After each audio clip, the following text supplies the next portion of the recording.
Bonjour Pénélope, merci beaucoup de prendre ce temps ici à Equitalion pour échanger avec nous. Nous sommes très honorés que vous ayez accepté notre invitation. Vous êtes une grande championne, un pilier de l'équipe de France, championnat d'Europe, Jeux et Castres mondiaux, Jeux olympiques. Il y a peu de grandes échéances dans lesquelles vous n'êtes pas reparti avec un titre, une médaille ou au moins un classement. Quand on pense à vous, on pense aussi à des chevaux d'exception, Jubilé d'Ouly, Topinambour, Mylord Carthago, Florent Mariposa bien sûr, ou Vancouver. Et quand on a annoncé à nos auditeurs sur Instagram que vous aviez accepté notre invitation, que vous viendriez vous exprimer à notre micro, on a reçu un nombre de réactions uniques. C'était la première fois, je crois, qu'on avait autant de messages. L'idée de notre podcast, c'est vraiment de découvrir les personnalités qui font vivre notre sport, de pouvoir prendre le temps de revenir sur le parcours, sur leur carrière, mais aussi sur leur vision. On va commencer du coup avec vous cet échange en revenant au tout début de votre histoire. Est-ce qu'on peut vous demander comment vous avez commencé à monter à cheval et comment vous avez rencontré le cheval? Bonjour, je suis contente d'être là et de répondre à vos questions. À la base, c'est l'amour des animaux, moi, qui m'a rapproché des poneys à l'époque. On habitait en appartement avec mes frères et sœurs et mes parents. On ne pouvait pas avoir ni de chien ni de chat, c'était un peu compliqué. Donc ma mère m'a emmenée à une porte ouverte à un poney club à côté. Et voilà, paraît-il que voilà, j'adorais de toute façon le contact avec les animaux. Quand j'ai été invitée, quand mes parents étaient invités chez des amis, il paraît que j'ai passé la soirée assise dans le panier du chien à caresser le chien ou avec le chat, donc voilà. Donc le rapprochement avec les poneys, il paraît que c'était assez significatif, quoi, assez flagrant. J'étais une petite fille très timide. J'étais tout le temps dans les jupes de ma mère et a priori il n'y a que à poney que d'un seul coup j'étais libérée, qu'on pouvait imaginer que j'ai un peu de pas de personnalité parce que mes parents étaient presque plutôt inquiets de mon manque de caractère. Donc voilà mes débuts à poney. Et cet amour des animaux, c'est un truc qui vous a suivi, parce qu'on vous connaît avec les chevaux évidemment, mais on sait aussi chez vous qu'il y a beaucoup d'animaux, une ferme. C'est quelque chose sans lequel vous ne pourriez pas vivre encore aujourd'hui? Moi, mon retour chez moi le lundi est dans mes écuries avec mon chien, mes chats, tous mes animaux, mes chevaux. C'est ma vie. C'est là que je me sens vraiment moi-même. Après, évidemment, il y a les concours, il y a le sport, mais c'est ma référence, quoi. Mes écuries, mes animaux, ma fille, je me sens bien là. Vous étiez donc une petite fille discrète, timide. Est-ce que vous pourriez nous dire qui vous étiez vraiment quand vous aviez une dizaine d'années, une quinzaine d'années? Quels étaient à cette époque vos rêves, vos ambitions, vos envies pour votre futur? Est-ce que finalement aussi vous avez construit la vie que vous vouliez à cet âge-là? Pas du tout. En fait, mes parents ne connaissaient pas les chevaux. Personne de ma famille n'avait touché un cheval. J'étais très clairement passionnée tout de suite de sport des animaux. Je sortais de l'école, mes parents me déposaient au poney. J'ai passé au début que les après-midi parce que j'étais petite et puis finalement toute ma jeunesse avec toute l'évolution je faisais l'école et les chevaux. Il n'y avait que ça dans ma vie. Mes parents me disaient que c'était pas un vrai métier, que de toute façon c'est vrai qu'à la base on pouvait imaginer que j'ai aucune chance de monter à cheval parce que c'était ça mon rêve, monter à cheval. Donc j'ai continué mes études simplement me faisant plaisir. Entre midi et 2, je prenais mon scooter et j'allais monter à cheval ou j'allais dans les écuries. C'était mon environnement. Non, j'ai jamais pensé en faire mon métier, très clairement. Mes parents me disaient il faut que tu fasses des études pour pouvoir t'acheter des chevaux. Et ensuite, ce qui a un peu été le déclenchement, le tournant de ma vie, j'ai rencontré le papa de ma fille, Guillaume Blain-Le Breton, quand j'étais en terminale. Et lui était fils d'éleveur, était dans le milieu, bien inséré, bien respecté, un cavalier que tout le monde aimait. Et voilà, à ses côtés, j'ai eu la chance un peu de faire quelques connaissances. Et après mon bac, j'ai eu un bac S, je m'étais inscrite à l'école d'architecture. Et j'avais fait tous les rendez-vous, les machins. Il fallait que je rentre à l'école là, dans une semaine. Et là, bon, ma mère me dit, t'es sûre que tu veux pas essayer les chevaux? Et j'ai dit, mais ça depuis que je suis Et petite. c'est rare que ce soit les parents finalement qui poussent en plus à cette carrière. Oui, alors je peux pas dire vraiment qu'ils ont poussé, mais il n'y avait rien d'autre qui me plaisait à part les chevaux. Et effectivement, le fait d'être en contact avec Guillaume, eh bien, j'étais moins seule. Donc j'ai commencé, j'ai monté les jeunes chevaux du papa de Guillaume, d'élevage du Rosel. Et puis petit à petit, comme ça, ensuite j'ai passé 2 ans chez Jean-Pierre Villot, qui est un grand éleveur bien connu en Normandie. Et voilà, c'était une évidence de toute façon, même après 2 mois, c'était une évidence que c'était ça que je voulais faire. Et quel que soit le niveau, parce que quand je me suis mise à mon compte professionnel à la sortie de l'école, mon rêve c'était de faire des B1. À l'époque, voilà, faire des B1 c'était quelque chose de dingue pour moi. Et voilà, une fois que j'ai fait des B1, j'ai dit, oh, je crois que ce cheval-là, ça va peut-être faire, je vais peut-être pouvoir faire quelques A1 Open.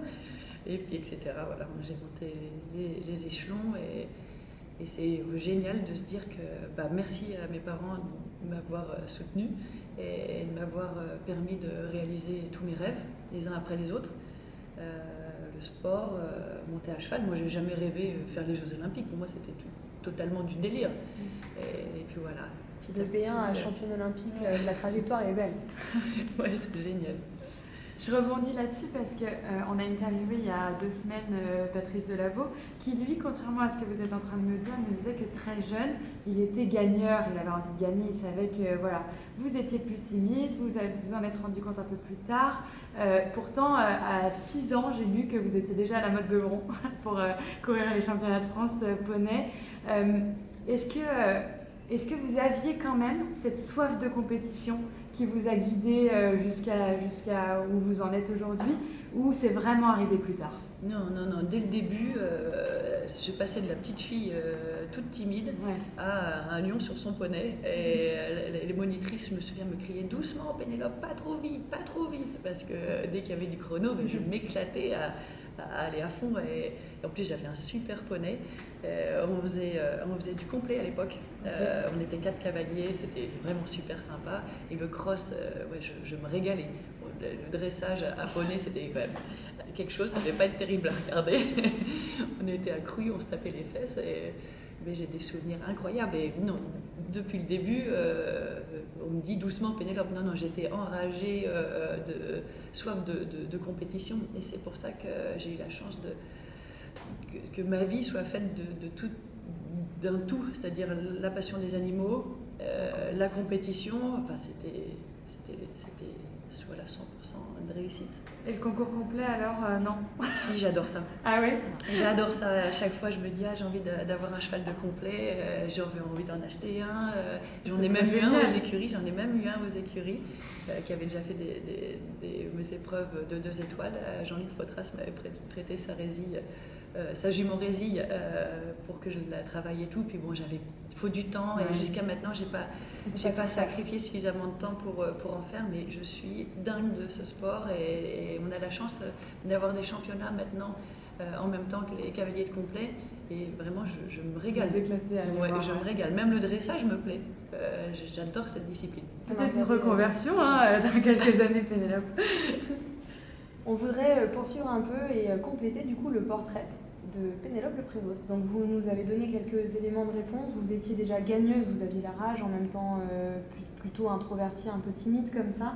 Aujourd'hui, si vous vous décriviez, quels sont les traits de personnalité que vous pourriez mettre en avant et qui font ce que vous êtes à cet instant? Je pense que dans la vie, j'ai dû me battre quand même pour passer les échelons, pour être moi-même, pour aller au bout de mes idées. Donc, effectivement, j'ai de la personnalité, mais je ne sais pas si ce sont les éléments de la vie qui ont créé ça chez moi, ou si j'aurais été comme ça naturellement. Ensuite, Pénélope, très tôt, vous avez pris votre place au sein de l'équipe de France. Vous vous êtes installée comme un pilier de cette équipe. Est-ce que vous pouvez dire que vous êtes fondamentalement une cavalière d'équipe? Est-ce que ça vous a toujours tenu à cœur de porter le drapeau français? Je pense que j'ai toujours été meilleure en équipe, même qu'en individuel. À chaque fois qu'il y a eu des Coupes des Nations et un Grand Prix, j'étais très souvent meilleure en équipe qu'en individuel. C'est vrai que j'ai envie de me dépasser quand c'est pour les copains. J'adore cette ambiance. On s'est toujours super bien entendus, tous les cavaliers de l'équipe de France.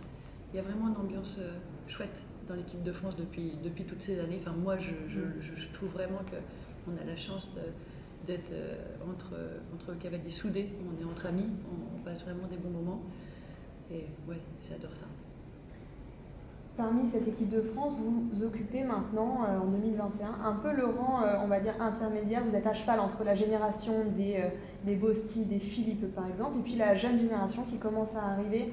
On peut penser à Édouard Lévy et aux autres jeunes cavaliers qui commencent à prendre un peu leur place, à prendre de l'expérience en 5 étoiles et en coupe.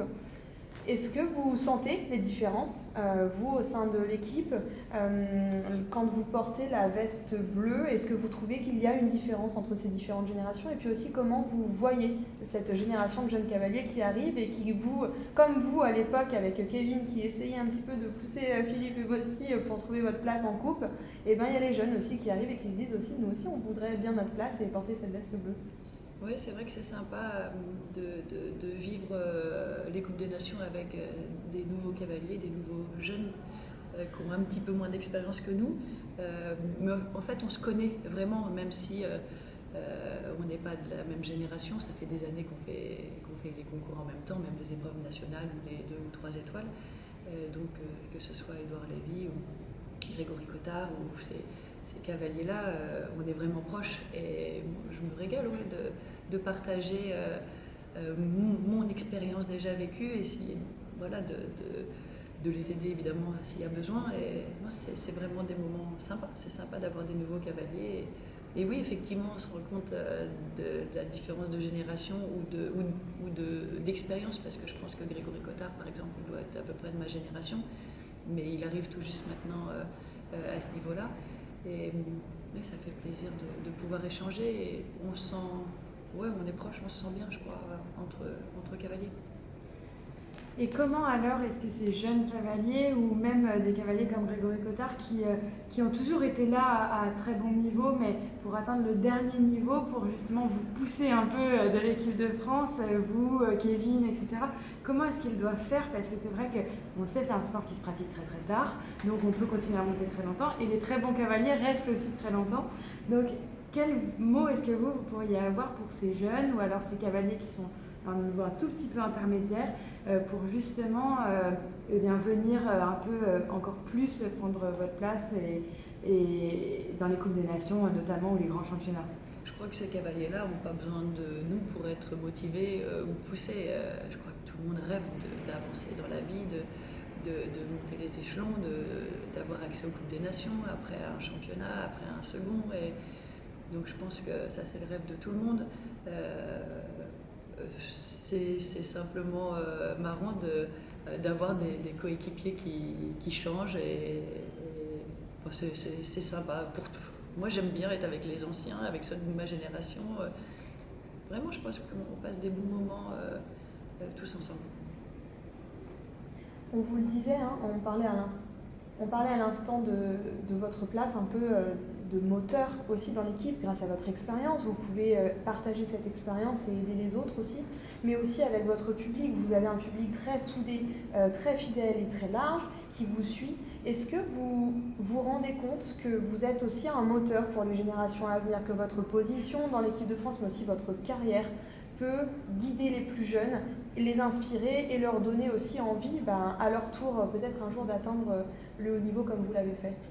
Je suis très fière de pouvoir motiver les jeunes à aller au bout de leurs rêves. Mon expérience le prouve, ça existe. Nicolas Delmotte aussi est un exemple. Il venait de rien et pas du milieu du cheval, et il a réussi à faire une carrière incroyable. Donc je trouve ça chouette d'enlever ces idées préconçues et de dire qu'il n'y a que les gens un peu favorisés, les fils de pros qui y arrivent. Non, c'est pas vrai. Donc je suis très fière de pouvoir donner ce rêve-là aux jeunes et leur montrer qu'on peut y arriver. Je vais revenir juste un tout petit peu en arrière sur la question que je vous ai posée tout à l'heure. C'est vrai que par rapport au fait de porter la veste bleue et les couleurs de l'équipe de France, on était allé voir Steve Gerda donner sa conférence il y a maintenant 2 ans et demi au moins à Genève, où il avait beaucoup parlé du fait de conserver les Coupes des Nations, de conserver les épreuves sur des grandes pistes en herbe, voilà, de conserver et préserver le sport juste et qui récompense le mérite. Est-ce que vous êtes aussi dans cette vision du champion olympique suisse? Est-ce que vous avez envie de conserver justement ces grands championnats d'équipe qui peuvent, on le sait, on en parle, peut-être être amenés à disparaître dans l'année à venir, en tout cas aux Jeux Olympiques? Oui, je suis 100% d'accord avec ce que dit Steve et notamment pour les grands terrains en herbe. Je trouve qu'il n'y a rien de plus grisant quand on rentre au galop sur une piste comme Hambourg, comme Aix-la-Chapelle, comme La Baule, comme Chantilly. Et je trouve que c'est je sais pas, il y a des sensations qui nous arrivent et qui sont spéciales, c'est vrai, par rapport à quand on rentre au galop sur une petite piste en sable. Ça n'enlève rien à la qualité des concours en sable, mais je trouve que notre sport, c'est aussi ça, de galoper sur l'herbe avec beaucoup de place, beaucoup d'espace et sauter les rivières, les vider, Ouais, je pense que c'est... Enfin, nous, on a été élevés là-dedans, je pense, Steve aussi, et c'est notre éducation et on n'a pas envie de se passer de ça. C'est notre sport. Pour nous, notre sport ressemble à ça, les Coupes des Nations, les grands terrains en herbe. Ouais, et pas forcément que le petit terrain en sable avec beaucoup de dotation. Parce que j'ai pas trouvé le cas. Ah mince, je vais le chercher.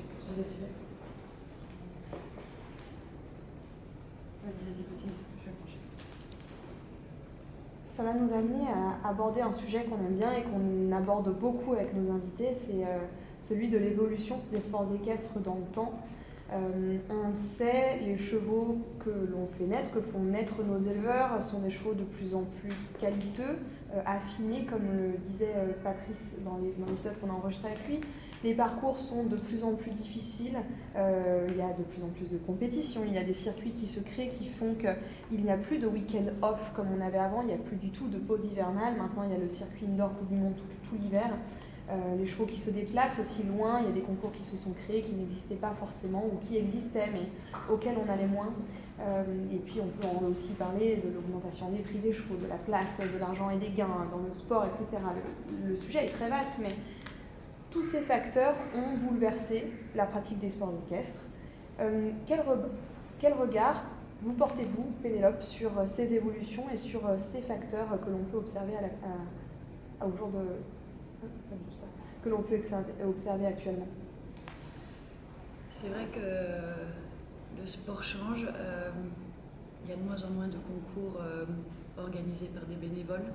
Maintenant, ce sont souvent je parle des nationaux, des pôles de compétition et qui sont de bonne qualité et qui accueillent régulièrement pas mal de partants.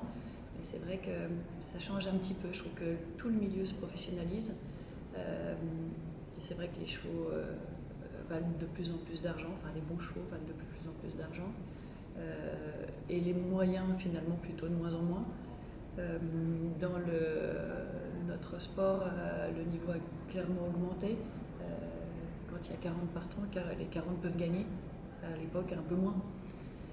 Mais je crois qu'il faut vivre avec son temps, il faut voir les côtés positifs. Il y a beaucoup plus de gains. Je pense que le cheval attire beaucoup. Je pense que beaucoup de gens sont passionnés d'équitation, de sport ou de chevaux. Donc, de toute façon, il faut s'adapter à ce qui se passe. C'est plus dur quand on n'a qu'un seul cheval, peut-être, pour arriver au haut niveau. Mais enfin, de toute façon, voilà, faut vivre avec ce qui se passe. Et il y a plein de points positifs. Je ne crois pas qu'il faut s'inquiéter trop de ce qui arrive, c'est plutôt des choses évolutives. Et au niveau des systèmes, en tout cas des propriétaires, etc., les choses ont aussi beaucoup évolué. On a vu des grands mécènes arrêter de financer des écuries. Il a fallu pour nos grands champions aussi recréer de nouveaux systèmes. On en a discuté il y a quelques mois avec Kevin qui vient créer une écurie de groupe. Vous, en 2018, fin 2018, votre collaboration avec le Radlerbeck a pris fin. Comment est-ce qu'on fait justement quand on est dans ces grandes transitions-là pour essayer de reconstruire un piquet de chevaux, pour revenir au haut niveau avec un système qui a complètement changé? Je pense que chacun doit trouver sa manière de fonctionner. Moi, j'ai essayé d'investir un peu dans des jeunes chevaux à former. Jusqu'à maintenant, il a fallu que je les revende pour acheter mes écuries, pour faire tourner la boutique, comme on dit, parce que on n'est pas que sportif, on est aussi chef d'entreprise. Donc trouver un peu un juste milieu avec tout ça.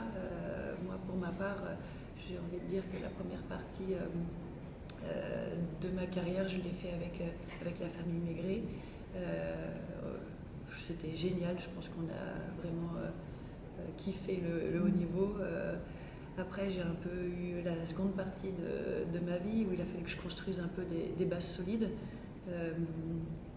Donc c'est vrai que depuis ces dernières années, les choses ont avancé. Maintenant, j'ai une écurie, j'ai une maison. Il y a ma fille aussi qui a grandi. Maintenant, elle a 17 ans. On passe beaucoup de temps ensemble. Moi, j'ai toujours soif de sport de haut niveau. Donc jusqu'à maintenant, les chevaux que j'ai achetés, je les ai formés et il a fallu que je les revende pour vivre. J'aimerais avoir les reins assez solides pour pouvoir aller un peu plus loin et peut-être garder les chevaux dont j'ai un bout, ou qui m'ont été confiés, ça n'a rien à voir. Mais se dire, tiens, on va essayer de refaire du sport et de les garder, de les former. Je pense qu'on est très très motivés par les Jeux Olympiques dans 3 ans qui sont chez nous. Donc c'est plein de projets. Il faut qu'on s'organise chacun à notre manière, trouver des investisseurs, des co-investisseurs, des gens avec qui on aime travailler, des gens avec qui ça fonctionne. Je crois qu'il faut chacun voit sa manière, la famille en fait qu'on a chacun autour de nous dans notre milieu du cheval, notre équipe aux écuries. Donc chacun essaye de trouver la bonne voie. On cherche tous un futur crack d'une manière ou d'une autre. J'essaye de répondre, de me recentrer, mais ça va un peu dans tous les sens. C'est très très intéressant. Et c'est ça aussi le truc, les choses ne sont pas immuables et un système va fonctionner à un moment donné ou à l'instant T d'une carrière et puis va évoluer ou va avoir besoin d'évoluer. Comment vous voyez la suite de ce sport? Si vous essayez de vous projeter, en fait, comment vous imaginez que les choses vont évoluer? Parce que ça va très vite et tout le monde essaye de s'adapter. On discutait hier dans un autre podcast, mais qu'on pourra citer, en conversation avec Nathan Budd et Édouard Lévy, et tous les deux au même âge, en ayant plus ou moins les mêmes ambitions, le même niveau, ont des systèmes totalement différents. L'un va vraiment miser sur le fait d'avoir des personnes qui investissent dans des chevaux pour les garder, et puis l'autre va plutôt miser sur avoir un propriétaire qui fait naître des chevaux, avoir de l'élevage pour alimenter en fait le piquet de chevaux. Est-ce que vous pensez qu'il y a finalement, et encore on ne parle pas des systèmes étrangers, où il y a encore d'autres systèmes mis en place que nous on ne voit pas forcément en France. Est-ce que vous pensez qu'il y a un système qui fonctionne, ou au contraire il y a autant de systèmes que de sociétés, que de pays et que de cavaliers aussi? Je crois qu'on a tous une identité dans la vie, une identité à cheval, et on n'a pas la même manière de fonctionner. Par exemple, Simon vit dans les écuries familiales. Il y a un contexte autour. Son père connaît vraiment très bien les chevaux. Donc je pense qu'on ne peut pas comparer, par exemple, la manière de Simon et la mienne qui suis seule avec ma fille et mes chèvres en plein milieu de la Normandie. Je crois qu'on est tous différents, on a tous une quête, c'est certain, c'est de construire des chevaux de haut niveau, c'est une évidence. on en parle souvent avec Simon et Kevin, comment faire pour se rééquiper, pour faire de belles choses, pour vivre des bons moments. Moi personnellement, je pense qu'il y a des gens avec qui ça fonctionne bien. Et quand ça fonctionne bien, voilà, faut aller au bout de nos idées. Et c'est sûr qu'il faut être plusieurs, c'est pas tout seul dans notre coin qu'on va réussir à y arriver. Ou sinon, il faut un coup de bol, quoi, acheter un super 5 ans, puis attendre. Ouais, c'est des échanges avec des éleveurs normands. Moi, je me régale à monter les chevaux des éleveurs normands. J'ai des chevaux avec Éric Levallois, avec Richard Levallois, avec Monsieur Bourdi-Dubois, l'éleveur de la Tour Vidal, qui est le naisseur de My Lord. Et moi, je me passionne avec leurs jeunes chevaux, ils élèvent des super chevaux. Et quand ils ont 6 ans, 7 ans, 8 ans, et bien qu'on puisse travailler ensemble, unir nos compétences. Mais c'est génial, on vit des bons moments. Et je pense que c'est comme, enfin, moi en tout cas, ma manière de faire, c'est un peu comme ça. Je pense que c'est comme ça qu'on va construire la suite. Après, vendre ou pas vendre un cheval, voilà, on en parle en équipe. Ce qui serait génial, c'est de pouvoir réussir à garder nos cracks et aller au bout de nos rêves. Mais bon, c'est comme ça la vie, il faut vivre aussi. Ouais, j'allais vraiment rebondir là-dessus parce que c'est vrai que le grand public peut critiquer le fait que, par exemple, on a vu cet été partir 2 excellents chevaux français, Berlux et Urvoso, qui étaient vraiment, enfin voilà, qui ont mené la France très très bien à Tokyo aussi, qui ont fait d'incroyables parcours. Mais c'est aussi la vie d'un cavalier de devoir se séparer des chevaux, rentrer de l'argent pour pouvoir réinvestir et aussi se payer des écuries, une maison, etc., avoir des bases solides. Donc ça, il ne faut pas l'oublier aussi. On en avait parlé très très tôt dans nos premiers épisodes avec Sophie Dubourg, qui conseillait aussi à des jeunes cavaliers, justement, quand ils avaient l'opportunité de vendre leurs bons chevaux. Donc ça, il ne faut pas l'oublier. Et je pense que c'est ce que vous êtes en train de dire. Il faut vraiment essayer de comprendre ces choix-là. Que ce soit Simon ou Nicolas, oui, ils ont fait des trucs incroyables à Tokyo. C'est un déchirement. Il ne faut pas croire que c'est avec plaisir, ça. C'est un déchirement. Mais que ce soit Simon, le propriétaire de Simon, de Berlux, ou que ce soit la propriétaire du Urvoso, je pense qu'ils vont réinvestir. Et l'objectif, c'est de recréer ça pour les prochains championnats. Donc il ne faut pas se dire ils ont vendu leur cheval, ils n'aiment pas le sport, c'est pas vrai. Ils vont peut-être en reconstruire de nouveau. Je crois qu'il faut être positif et se dire que le propriétaire de Berlux, il a pu réinvestir et il a vécu une grande chose, il est super motivé pour recommencer la même chose. Et pareil pour la propriétaire d'Urvoso. Ils vont racheter des jeunes et peut-être qu'à la fin, Simon aura 2 cracks à la place d'un et pareil pour Nicolas. C'est tout ce qu'on lui souhaite. Voilà. Pénélope, on vous le disait en introduction, vous avez un public très admiratif de votre équitation, de votre parcours, mais vous êtes aussi très discrète dans les médias. Quand il s'agit de rencontrer la presse, vous êtes souvent discrète, plutôt timide, et loin de la guerrière que vous êtes en piste même. Est-ce que c'est vraiment la partie de votre métier dans laquelle, non pas vous vous épanouissez le moins, mais peut-être que vous craignez le moins ou que vous aimez le moins, tout simplement? Je ne peux pas dire ça parce que, par exemple, là je suis à Equita toute la journée pour mes partenaires, voilà, parce qu'à la base j'aurais aimé monter le Grand Prix et aimé monter ici et j'ai fait des choix pour protéger mes chevaux.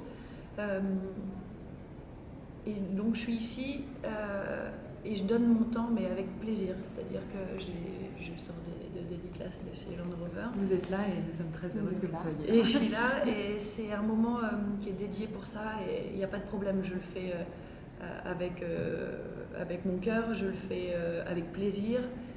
C'est organisé, j'ai le temps pour ça. C'est ce que je disais à mes amis. Là, j'ai passé 3 quarts d'heure à signer les dédicaces chez Land Rover.